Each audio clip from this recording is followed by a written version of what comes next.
मैया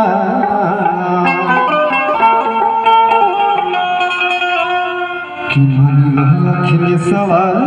के कही कहाना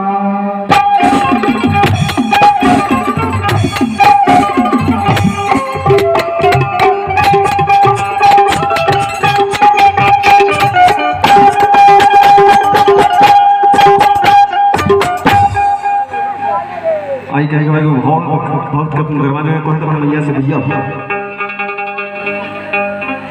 कि सुर नहीं सुरताल है मैया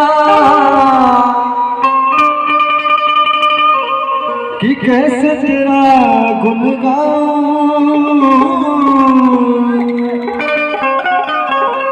कि मैंने चादर ओढ़िए कि द्वार में तेरे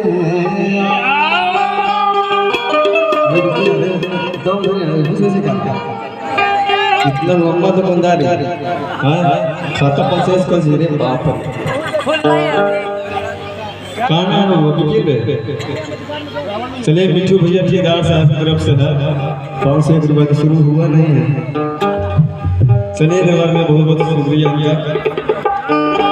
और हम सब किरदार कहने के भैया हमेशा आपका मंगल के झोलिए भरे भरे।